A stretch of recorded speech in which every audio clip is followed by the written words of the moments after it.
बिस्मिल्लाहिर्रहमानिर्रहीम। अस्सलाम वालेकुम नाज़रीन, ये फरवाज एनबी न्यूज़ में आपका मेज़बान नवाज भुट्टो।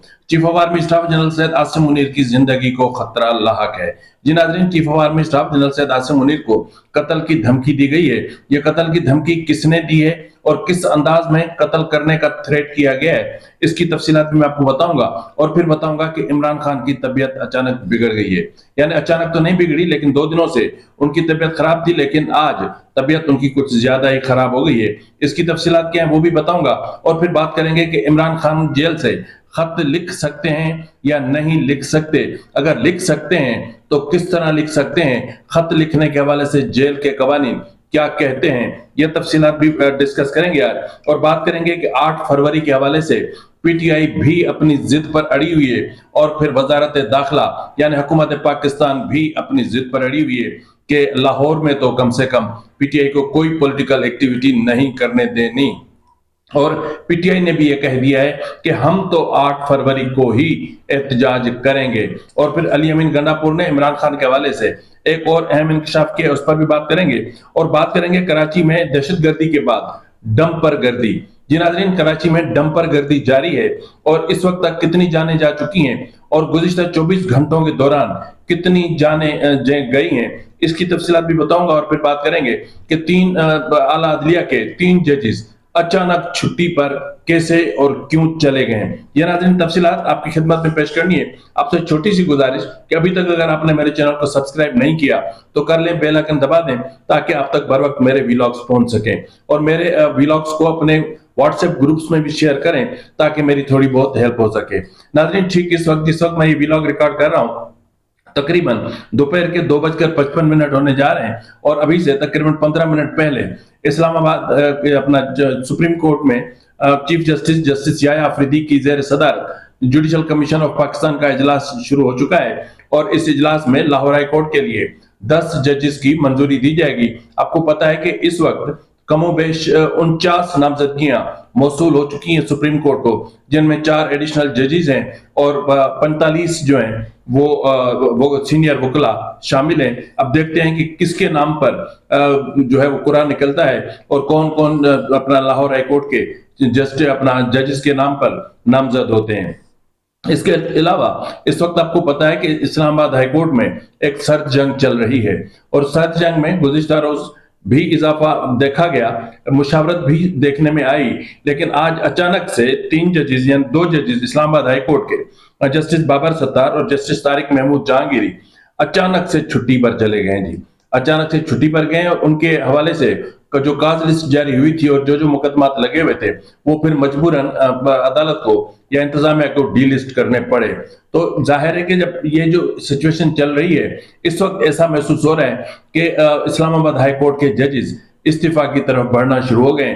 अब उनके माइंड मुस्ताफी होने की तरफ जा रहे हैं। किसी भी वक्त आप देखेंगे कि कुछ जजेस के इस्तीफों की खबरें आपकी स्क्रीन पर आना शुरू होंगी।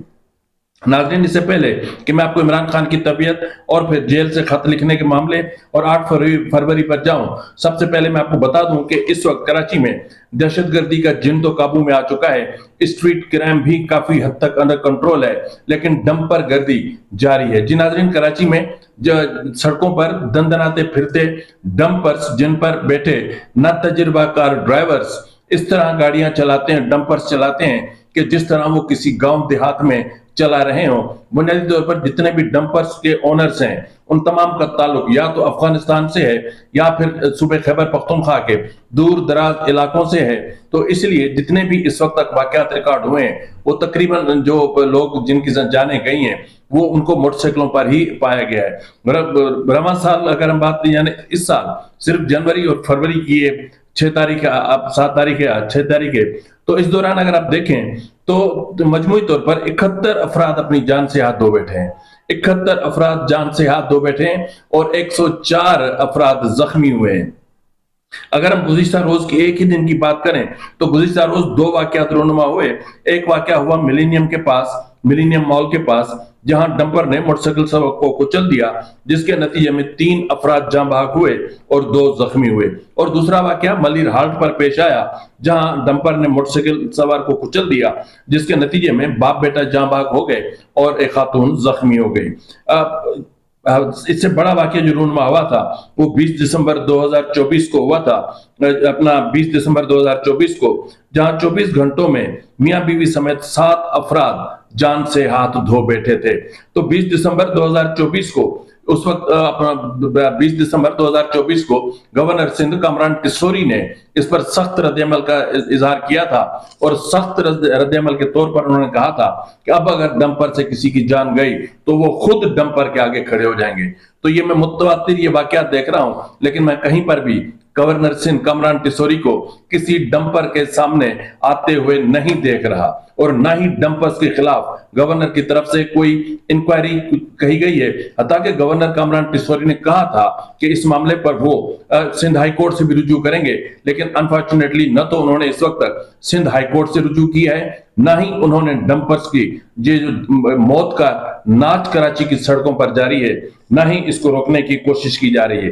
اسی طرح اگر ہم دیکھیں تو 2024 میں مجموعی طور پر 482 یعنی 482 ہلاکتیں ہوئی تھیں اور 410 زخمی ہوئے تھے، جبکہ اس کے مقابلے میں اگر ہم دیکھیں تو اسٹریٹ کرائم کی وارداتوں میں صرف 100 افراد جاں بحق ہوئے تھے۔ تو سب سے زیادہ جو 2024 میں ہلاکتیں ہوئی وہ 44 افراد کی ہوئی ضلع جنوبی میں۔ تو کراچی میں یہ جو معاملہ چل رہا ہے اس کو دیکھنے کی اشد ضرورت ہے۔ ناظرین، اب میں اس سے پہلے کہ آپ کو عمران خان کے خط اور عمران خان کی طبیعت اور چیف آف آرمی سٹاف کے حوالے سے بتاؤں، سب سے پہلے میں آپ کو بتا دیتا ہوں کہ 8 فروری کے علاوہ حوالے سے پی ٹی آئی اور جماعت اسلامی سیم پیج پر آ گئے ہیں۔ اس سے پہلے مولانا فضل الرحمان صاحب، شاہد خاقان عباسی، اپنا محمود خان اچکزئی اور یہ دیگر جو لوگ تھے یہ بھی اس سیم پیج پر تھے، لیکن اب جماعت اسلامی بھی سیم پیج پر آ گئی ہے اور انہوں نے بھی 8 فروری کو یوم سیاہ منانے کا فیصلہ کیا ہے یا اعلان کیا ہے۔ اس حوالے سے علی امین گنڈاپور نے ایک بہت اہم اعلان کیا ہے اور انہوں نے کہا ہے کہ 8 فروری کو سخت احتجاج کیا جائے گا اور بھرپور طاقت کا مظاہرہ کیا جائے گا، اور ہم عمران خان کو رہا کروانے تک سکون کی نیند نہیں سوئیں گے، نہ ہی سکون سے بیٹھیں گے۔ ہاں، اگر 2 لگ جائیں تو پھر سکون کی نیند آ جائے گی۔ تو اس کے علاوہ لاہور ہائی کورٹ میں بھی یہ معاملہ ابھی تک چل رہا ہے، اور لاہور ہائی کورٹ نے ڈپٹی کمشنر اور چیف سیکریٹری پنجاب کو طلب کیا تھا، اور ڈپٹی کمشنر پنجاب کو لاہور کو حکم دیا ہے کہ وہ آج شام یعنی جس وقت آپ تک ولاگ پہنچے گا تب تک یہ معاملہ ڈیسائیڈ ہو چکا ہوگا کہ آپ ڈیسائیڈ کر لیں کہ ان کو جلسہ کرنے دینا ہے یا نہیں کرنے دینا ہے، کیونکہ 29 جنوری کو آپ کے پاس اپلیکیشن آئی تھی، کم سے کم کوئی تو ٹائم فریم ہونا چاہیے۔ اب طریقے صرف 2 ہی ہیں، یا تو ہم اس درخواست کو نمٹا دیں، اس کے حق میں فیصلہ دے دیں، یا تو خارج کر دیں، لیکن اس میں پھر ریلیف کس کو ملے گا؟ تو پھر اس موقع پر ڈپٹی کمشنر نے عدالت کو بتایا کہ 8 فروری کو ایک تو قذافی اسٹیڈیم میں جو 3 ملکی سیریز شروع ہو رہی ہے اس کا پہلا میچ ہے، اور دوسرا یہ کہ اسی دن لاہور میں ہارس اینڈ کیٹل شو کا انعقاد کیا گیا ہے۔ تو اس دوران اگر پی ٹی آئی کو پرمیشن دی جاتی ہے تو نقص عامہ کا یا امن عامہ کا مسئلہ ہو سکتا ہے۔ تو اس لیے ہماری میٹنگز جاری ہیں کہ کس طریقے سے پی ٹی آئی کو ایڈجسٹ کیا جائے، لیکن پی ٹی آئی بضد ہے کہ وہ لاہور میں ہر صورت میں احتجاج کرے گی، اور پھر وزیر داخلہ محسن نقوی نے بھی کہا ہے کہ کسی بھی صورت میں پی ٹی آئی کے لوگوں کو سڑکوں پر نکل کر اور امن و امان کو خراب کرنے کی اجازت نہیں دی جائے گی۔ تو ناظرین، 8 فروری کو بہت بڑے تصادم کا اندیشہ ہے، اور 8 فروری سے پہلے جو کچھ ہونا ہے آج رات سے شروع ہو جائے گا۔ اس کے علاوہ ناظرین، جس طرح میں نے آپ سے بات کی تھی کہ اپنا عمران خان کے حوالے سے، تو اس وقت تک جو اطلاعات مل رہی ہیں وہ یہ ہیں کہ عمران خان جو پچھلے 1.5 سال سے پابند سلاسل ہیں، ان کی طبیعت اچانک خراب ہو گئی ہے۔ اور اس سے پہلے کہ میں آپ کو ان کو طبیعت کا بتاؤں، میں آپ کو پہلے بتا دیتا ہوں ان کے خط کے حوالے سے۔ تو اڈیالہ جیل کے جیل سپرنٹینڈنٹ ہیں عبدالغفور انجم، انہوں نے انکشاف کیا ہے کہ عمران خان نے جیل سے کوئی خط کسی شخصیت کو تحریر نہیں کیا۔ کوئی بھی زیر حراست مجرم جیل سے کوئی خط تحریر کرے گا تو اس کی جانچ پڑتال جیل انتظامیہ اور جیل سپرنٹینڈنٹ کرتا ہے۔ اس طرح شخص مذکور نے فوج کو براہ راست یا ملک کے چیف جسٹس کو جیل سے کوئی خط ارسال نہیں کیا۔ کسی بھی زیر حراست شخص کو کوئی بھی خط لکھنا ہو تو وہ کاغذ قلم جیل کی انتظامیہ سے حاصل کرے گا، پھر اس خط کو جیل سپرنٹینڈنٹ کو سونپے گا، جو جیل رولز کی دفعہ 565 के तहत उसे पढ़कर और यकीनी बनाकर उसमें इंतशार पसंदी, दहशतगर्दी, अमन आमा और किसी को गजन पहुंचाने का पैगाम नहीं है, तो वो उस खत को मकतूब अलैह के अरसाल करने की इजाजत देगा। सजा याफ्ता मुजरिम को हफ्ते में 2 मुलाकातों की इजाजत होती है, और अगर कोई मुलजिम या मुजरिम हफ्ते में एक खत सुपर्द कलम करेगा तो फिर मुलाकात की एक इजाजत बाकी रह जाती है। तो इमरान खान को हफ्ते में 3 मुलाकातें करा दी जाती हैं। इस तरह अगर जेल के बाहर से कोई मुजरिम के लिए खत आता है तो उसकी जांच पड़ताल करना और उसमें दिए गए पैगाम को सेंसर करना भी जेल सुपरिंटेंडेंट की जिम्मेदारी होती है। तो इस तरह ये पहले से ही एक चीजें कही जा रही थी कि ये जो खतूत लिखे जा रहे हैं, कभी चीफ जस्टिस को, कभी आईनी बेंच के सरबराह को, कभी चीफ ऑफ आर्मी स्टाफ को, तो ये खतूत लिखने वाले जो हैं वो इमरान खान खुद नहीं है। हाँ, अलबत्ता ये जरूर है कि जब कोर्ट में समाअत होती है, जब इमरान खान की वकला से मुलाकातें होती हैं, तो उस दौरान इमरान खान ब्रीफिंग दे देते होंगे वकला को या बिलखुसूस सलमान अकरम राजा को, तो वो खत तहरीर करते होंगे। बाकी इमरान खान की तरफ से कोई खत तहरीर नहीं किया गया। तो इस हवाले से मैंने आपको कल भी बताया था कि सदर आसिफ अली जरदारी और प्राइम मिनिस्टर शहबाज शरीफ को जो खत अरसाल करने हैं वो भी बाहर डिक्टेट हो रहे हैं, यानी उनको तरतीब दिया जा रहा है, लिखे जा रहे हैं, और देखते हैं कि वो कब मंजर आम पर आते हैं। इसके अलावा नाज़रीन, जिस तरह मैंने आपसे कहा कि चीफ ऑफ आर्मी स्टाफ का मामला कि उनकी जिंदगी को खतरा है, वो मैं आपको बताता हूं, लेकिन पहले मैं आपको बता दूं कि इस वक्त इमरान खान के मामले से बहुत सारी जो है वो अफवाहें गर्दिश कर रही हैं, लेकिन मुसद्दिका जो इतलात मौसूल हुई हैं वो ये है कि इमरान खान की तबीयत ज्यादा खराब हो गई है, रहने लगी है। अब इमरान खान एक तो मुसलसल कैद की वजह से शदीद ज़हनी दबाव का शिकार है, और पुलिस हुकाम का, जेल हुकाम का कहना है कि अब इमरान खान को गुस्सा भी पहले से ज्यादा आने लगता है, और वो पहले से की बनिस्बत खुद कलामी भी ज्यादा करने लगे हैं। यानी इमरान खान के हवाले से ये भी इतलात मौसूल हो रही हैं कि इमरान खान को शायद शुगर का मर्ज भी लाहक हो गया है।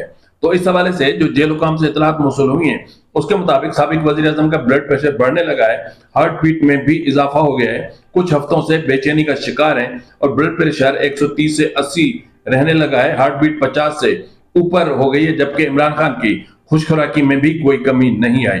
इमरान खान को पाबंद सलासल हुए 1.5 साल हो गए हैं। उन्हें 5 अगस्त 2023 को डिस्ट्रिक्ट जेल अटक में कैद किया गया था। बाद इस्लामाबाद हाईकोर्ट के हुक्म पर उन्हें 27 सितंबर 2023 को अडियाला जेल मुंतकिल किया गया था। जेल हुकाम का कहना है कि जब उन्हें जेल लाया गया था तो उनका ब्लड प्रेशर 110, 120 और 70 और 80, हार्ट बीट 43 से 45 तक था, जो इंतहाई आइडियल था। ताहम वो कुछ हफ्तों से बेचैनी का शिकार है। ब्लड प्रेशर 130 से 80 रहने लगा है, जबकि हार्ट बीट भी 50 से ऊपर नोट की जा रही है। तो वो गुज़िश्ता चंद माह से जो है वो कानों में सनसनाहट के मर्ज में भी मुब्तला है। उन्हें ताहाल मुकम्मल अफाका नहीं हुआ। वो अपने जाती मुआलिज की तजवीज करदा मेडिसिन इस्तेमाल कर रहे हैं। लेकिन नाज़रीन, यहाँ पर जेल हुकाम का कहना है कि उनकी खुशखुराकी में कोई कमी वाक़ई नहीं हुई। गुज़िश्ता रोज उन्होंने नाश्ते में, जरा सुनिएगा कि एक आम आदमी, एक बीमार आदमी नाश्ते में बेचारा क्या खाता होगा। ये सोचने की बात है ना। एक जो 1.5 साल से कैद में है और इतना डिप्रेशन का शिकार है, वो क्या खाता होगा जनाब। उन्होंने पिछले रोज नाश्ते में जो है वो अनार का जूस, 2 उबले हुए अंडे, पोज, दही और कॉफी ली, जबकि दोपहर के खाने में देसी घी में तैयार किया गया मटन तनावुल किया। वो जेल में बाकायदा एक्सरसाइज भी कर रहे हैं। इसके अलावा उन्हें 16 टीवी चैनल्स और 2 अखबारात की सहूलत भी मुयसर है, जबकि दिन में 3 मरतबा उनका तिब्बी मुआयना भी किया जाता है। तो यार अर्ज ये है कि मैं भी काफी अरसे से तकलीफ में हूँ, बीमार हूँ। मेरी ओपन हार्ट सर्जरी हो चुकी हुई है और 2 मरतबा कार्डियक फेलियर से भी गुजर चुका हूँ। तो ऐसा अगर ऐसी सहूलियत किसी और जेल में मौजूद है तो खुदारा मुझे भी ले जाकर वहीं रख दें। मुझसे वैसे ही सारी दुनिया तंग है। तो ये मजे हैं जेल में इमरान खान के। बहरहाल इमरान खान की तबीयत जाहिर है कि इस वक्त वो एक इस मुल्क के नामवर सियासतदान है, बहुत बड़े सियासतदानों में उनका शुमार होता है, पॉपुलर पॉलिटिशियन है। लेकिन जाहिर है कि जेल की सख्ती बहुत ज्यादा शदीद होती है, और जब आप जेल में हो और मुतवातिर हो और आपको पता हो कि आपके खिलाफ जो केसेस हैं वो किस नौयत के हैं, और ये भी आप जानते हो कि आपका फिलहाल रिहाई के हवाले से भी ऐसा कोई सिस्टम नहीं बनने वाला, तो यकीनन आप डिप्रेशन में मुब्तला हो जाते हैं। इसके अलावा बात कर लें chief of army staff general Syed Asim Munir के हवाले से। तो ये इतलात मौसूल हो रही है कि chief of army staff general Syed Asim Munir की जिंदगी को संगीन और शदीद तरीन खतरा लाहक है, और जनरल आसिम मुनीर साहब को धमकी दी गई है कि आपका भी हशर वही होगा जो जनरल ज़ियाउल हक का हुआ था। ये स्क्रीन पर एक ट्वीट आपकी स्क्रीन पर मौजूद है। इस ट्वीट में आप पढ़ें तो जो खत लिखने का या जो ट्वीट करने का अंदाज और फिर आमों की पेटी और उसके साथ चीफ ऑफ आर्मी स्टाफ की तस्वीर ये बता रही है, उसमें लिखा हुआ है कि खत नहीं मिला, कोई बात नहीं, डिक्टेटर जनरल ज़ियाउल हक के जिस्म का भी कोई हिस्सा नहीं मिला था। तो ये chief of army staff general Syed Asim Munir को सीधी धमकी है, थ्रेट है। चाहे ये अकाउंट फेक है या फेक हो सकता है, या हो सकता है कि इसका ताल्लुक भी पीटीआई से हो, लेकिन हो सकता है कि पीटीआई के अकाउंट की आड़ में ये जो थ्रेट आया है ये किसी और दहशतगर्द ऑर्गेनाइजेशन की तरफ से आया हो। और लेकिन एहतियात बहुत जरूरी है। एक तो इस अकाउंट की तहकीकात होनी चाहिए, दूसरा ये जो अकाउंट जहां से भी ऑपरेट हो रहा है इसका कला कमा होना चाहिए, और तीसरा और अहम बात यह है कि chief of army staff general Syed Asim Munir की, मैं जानता हूं कि बायसे चीफ ऑफ आर्मी स्टाफ उनकी सिक्योरिटी बहुत ज्यादा सख्त होती है, लेकिन उसको मजीद बेहतर बनाने की जरूरत है और उस पर ज्यादा तवज्जो दी जाए। फिलहाल के लिए इतना ही, मिलते हैं अगले प्रोग्राम में, तब तक इजाजत दीजिए, फी अमान अल्लाह।